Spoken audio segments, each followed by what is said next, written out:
If you've been looking for a way to make your beautiful children's book story more colorful, more relatable, and more fun to read, then this video is for you. Hi there, I'm Eevi, an award-winning children's author and ghostwriter over on eevijones.com and the creator of Children's Book University. I create videos specifically for children's authors, so be sure to subscribe so you don't miss my weekly videos. Not too long ago, I made a video on the 11 most common writing mistakes children's authors are making.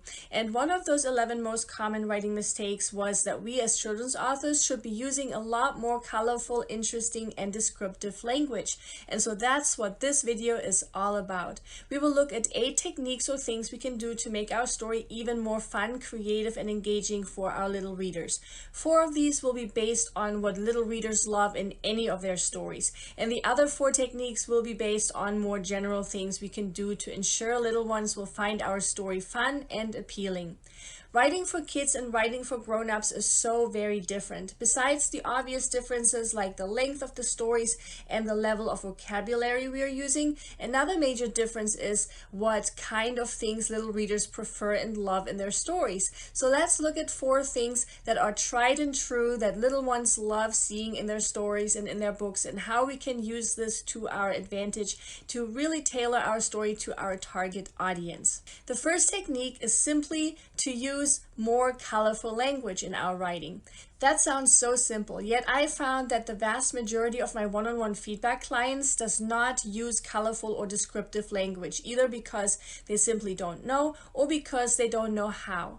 Children's books have the added advantage of being able to share beautiful illustrations along our text. And so we as children's authors can and should use our words in such a way that they underline and complement our illustrations, and vice versa, of course. So when we're writing our story and have a more or less plain sentence, we could ask ourselves, is there perhaps a way we can be more descriptive with our language or our words? Because when it comes to writing children's books, the more colorful our language and descriptions are, the better. So let's look at an example. Instead of simply saying the truck drove down the road, we could ask ourselves, how is this truck driving down the road? We could even consider our different senses. What do we hear? What do we feel? What do we smell? So to add a bit more depth and color to our story, perhaps we could say something like this. The heavy truck's engine roared as it bumped down the road. We can add color like this to any type of sentence or situation. Here's another great example. Instead of simply saying, Anne and Peter reached the market. They had never been there before. We could add just a few extra words to share how they got to the market and how they may have felt about it. So here we could say something like this. Only 2 bus stops and 4 minutes of a brisk walk away from home, Anne and Peter couldn't believe they had never been to the market before. So by adding just a few more words, we can make each of these sentences a lot more interesting and intriguing. The second technique is to use more lists in our writing. This is one of my favorite techniques. What do I mean when I say to use more lists? Here, these lists could be made up of adjectives, for example, or they could be a listing of items. So here's a great example for a list of items. Instead of simply saying Mary held a bag of candy, we could go all in and actually list what type of candies are in Mary's bag. So here we could say something like this. Mary held a bag that was filled with the most delicious candy. Caramel-filled candy pops, sweet lemon drops, rainbow-colored lollipops, and chocolate-covered marshmallows. Describing Mary's candy that way makes this a lot more interesting and engaging for our little readers. The third technique is to use repetition in our writing. This could be repetition of words or phrases, or it could be the establishing and repeating of a pattern. Repetition is great for little readers because kids love it when they can predict and also anticipate certain behaviors or events in their stories, and that's what repetition helps them do. One of my absolute favorite examples are Pete the Cat books by Eric Litwin, where we have repeating phrases in most of these books along with repeating patterns. In Pete the Cat and his 4 groovy buttons, for example, one of the repeating phrases is my buttons, my 4 groovy buttons, where only the number of buttons changes. More repeating phrases in this book are did Pete cry? Goodness no. Buttons come and buttons go.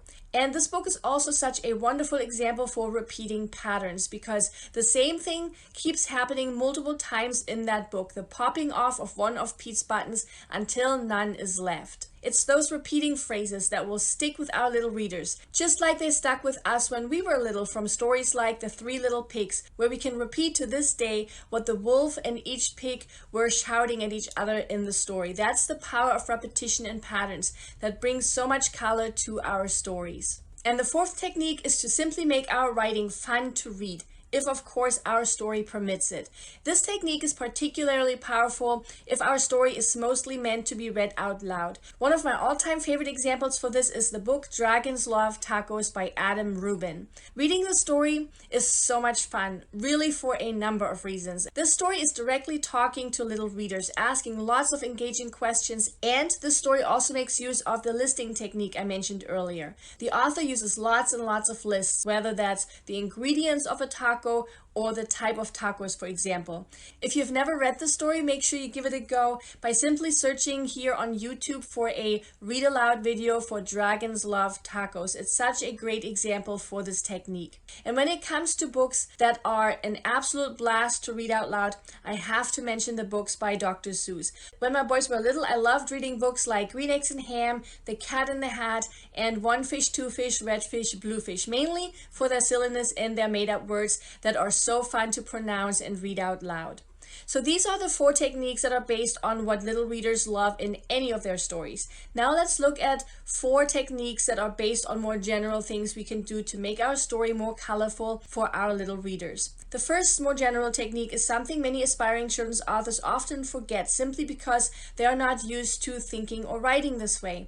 And that is that we often forget who it is we are writing our beautiful stories for and putting ourselves into the shoes of our little readers. Especially for first-time children's authors, it's a bit tricky at times because as grown-ups, we are used to thinking like grown-ups, right? And so we are used to writing like grown-ups. And that's why we often forget to write for or toward our target audience and instead sound like we are talking to other grown-ups. And so something that always helps me with this is to look at my story through the eyes of a child and to ask myself questions like, how would kids say or express these things? And what words would they be using? So let's look at a couple of examples where we first look at how adults may say it and then how kids may say it. An adult may say something like this: he approached his friend and inquired about X, Y, and Z. A kid's version, on the other hand, might look a bit more like this: he went up to his friend and asked X, Y, and Z. Or an adult may say, we got off the bus and entered the building through the front door. A kid in turn might say something a bit more along the lines of, we jumped off the bus and ran into the building. An adult may say, I was unaware that this was not allowed. And a kid's version might look more like this: I had no idea that I wasn't allowed to do that. So in general, we will want to remember that the way kids say things is just a lot less formal and a lot more relaxed. So we always want to try to remember and consider or think about how kids might say certain things and look at things from a child's perspective. The second more general technique to make our story more colorful is to consider using more dialogue. Using dialogue in our writing always makes a story a lot more dynamic and also allows the reader to really get to know a character. So instead of telling our little readers what our book's characters might be saying or thinking, it might be fun to simply let our characters do the actual talking, whether that's in the form of a monologue, dialogue, or thoughts. And this in turn would give us another wonderful opportunity to weave in the language kids are using, which will help us make our story and our characters a lot more relatable. So here's a great example. The original text may look something like this: I told my best friend Kyle about the conversation I just had. The suggested text with the dialogue could read something like this: you won't believe what just happened, I blurted out as soon as I saw my best friend Kyle. Both lines express the same or something similar, right? But the suggested text that contains actual dialogue is a lot more dynamic. And the reason it feels more dynamic is A, because we're using actual language that kids would be using when they are talking to each other. And B, we're using action words that help us convey how the one that does the talking is feeling at that very moment. And that really helps us draw the reader in a lot more. And that brings me to our third technique. The third more general technique we can use to help us make our story more colorful is to not just consider or focus on what is being said when we are using dialogue, but also on how it is being said. How should we envision our characters to say what they're saying? Are they whispering it or speaking really fast because they're just so excited? Or is their voice shaking because they're so upset or out of breath? So for example, instead of just saying, Sam said, "Are you crazy? Why did you do that?" We could say something like this. "Are you crazy?" Sam shrieked out of breath. "Why did you do that?" Here we can make any dialogue so much more colorful by infusing it with more creative dialogue tags. Dialogue tags are those little phrases that introduce and describe our dialogue. Those tags can come either before, after, or in the middle of our dialogue. Dialogue tags can make such an incredible difference in our writing, so much so that I dedicated an entire separate video to them, so I made sure to share that link to that dialogue video in the description below, along with an entire downloadable cheat sheet that holds my favorite dialogue tags we can use with my proprietary dialogue weaving method I developed over the years and that I have taught to thousands of readers and students. So if we want to spruce up our beautiful story by making our dialogue more colorful, then those cheat sheets are going to help a lot. And again, the link to those is in the description below. And that leads me to my final technique on how we can make our story even better for our little readers. The fourth more general technique we can use to help us make our story much more colorful is to change up how we begin our story and change up how we begin our individual sentences. These techniques are so powerful that I have 2 separate videos on those already. The very first sentence of a story can be really powerful. We only have so much time to draw our little readers in and engage them in our story. So we will want to capture our readers' attention from the very first page. So my separate video on how to begin our story has 8 techniques that will help us draw our little readers in right away. So I made sure to share the link to that video in the description below. At the same time, how we begin our individual sentences within our story carries so much weight as well, which is why I have a separate video on just that as well, that looks at 8 fun alternative ways we can begin our individual sentences within our story, so our story becomes instantly more colorful. So I made sure to share the link to that video in the description below as well. Now, my video wouldn't be complete without at least one ninja tip. When it comes to making our beautiful children's story more colorful and more fun to read, it always helps to A, read our story out loud to see if we ourselves enjoy reading our story the way it is currently written. And B, read our story to a test audience that is the same age as the age our story is intended for, so we can see where in our story they may be losing interest or what part of the story they truly love and why, so we can tweak our story accordingly.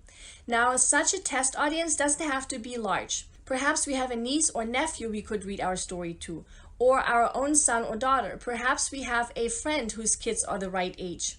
Or perhaps our neighbor's children. As long as the age range is the range we've been writing our story for, anything goes, and we could even simply test our beautiful story over Zoom or the phone. Making our story more fun to read and our characters more relatable doesn't have to be hard. We just have to know how and where we can tweak our writing. And I hope that this video helped to do just that. Please give this video a thumbs up and subscribe if you haven't yet. It really encourages me to keep making free videos for you just like this one. Here's to writing a fun and colorful story little ones will love to read over and over again. Bye!